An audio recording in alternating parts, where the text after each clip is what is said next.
Bismillahirrahmanirrahim. Assalamualaikum warahmatullahi wabarakatuh. Saya Yuni Anggreni SPD, Guru Bahasa dan Sastra Indonesia di SMA Negeri 1 Ngamprah, ingin menjelaskan mengenai pemecahan masalah rendahnya pemahaman bacaan siswa.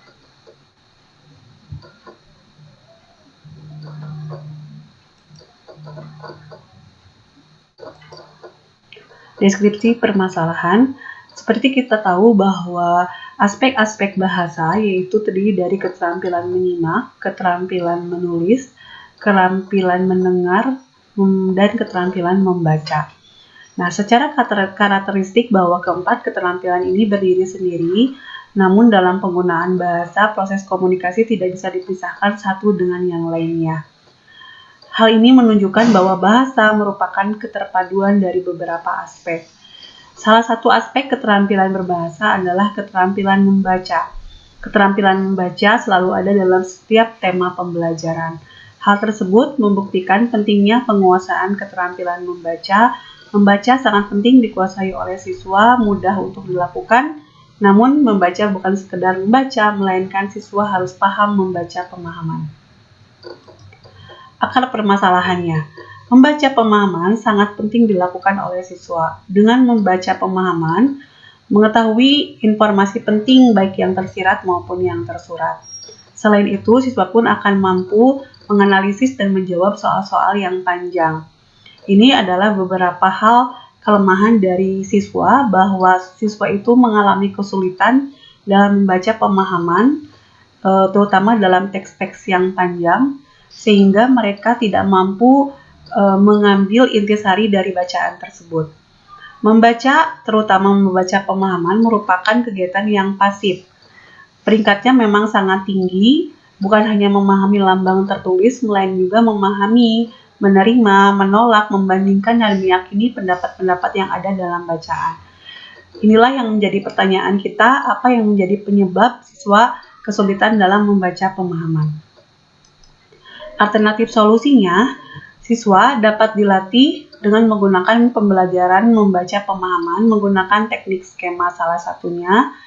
Kemudian selain itu juga, siswa dilatih untuk membaca secara literal, membaca secara interpretatif, dan membaca secara kreatif. Membaca secara literal, pemahaman ini diperoleh dengan memahami arti kata, kalimat, dan paragraf dalam konteks bacaan itu seperti apa yang tersurat di dalam teks. Jadi, untuk membangun pemahaman literal, pembaca dapat menggunakan kata tanya apa, siapa, kapan, bagaimana, dan mengapa. Yang kedua yaitu membaca interpretatif, yaitu kegiatan membaca yang berusaha memahami apa yang dimaksudkan oleh penulis dalam teks bacaan.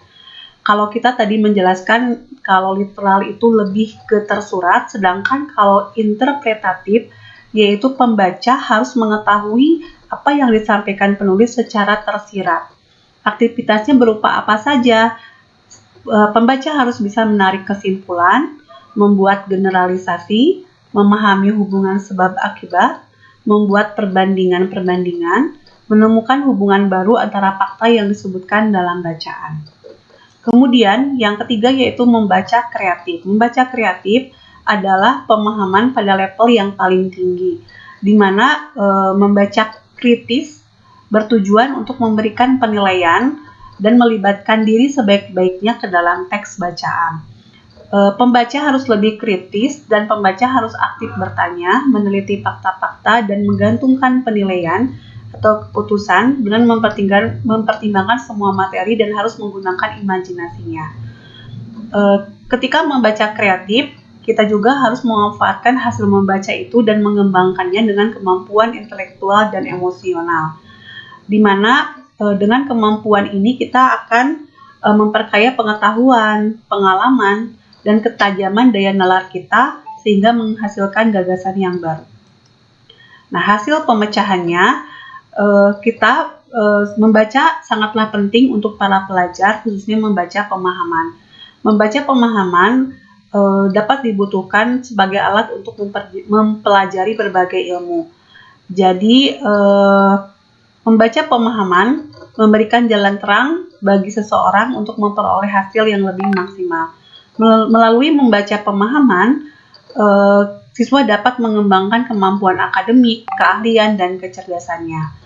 Dalam masyarakat modern kompleks, kemampuan membaca pemahaman cocok digunakan untuk bidang pendidikan, ekonomi, dan sosial. Membaca pemahaman akan memberikan nilai yang plus kepada pembacanya sehingga informasi yang diterima akan lebih beragam. Demikianlah betapa pentingnya membaca pemahaman dalam kehidupan kita sehari-hari. Penguasaan informasi melalui membaca pemahaman merupakan jalan terang untuk memperoleh hasil yang lebih maksimal. Sumber rujukan yang saya peroleh dari materi kali ini yaitu media online yang saya baca, teman sejawat dan teman 1 MGMP, di mana banyak memberikan masukan, saran, dan kontribusi mengenai masalah-masalah yang ada. Terima kasih. Demikian deskripsi pemecahan masalah mengenai pentingnya membaca pemahaman untuk siswa. Mohon maaf apabila ada kesalahan. Terima kasih atas perhatiannya. Terima kasih. Assalamualaikum warahmatullahi wabarakatuh.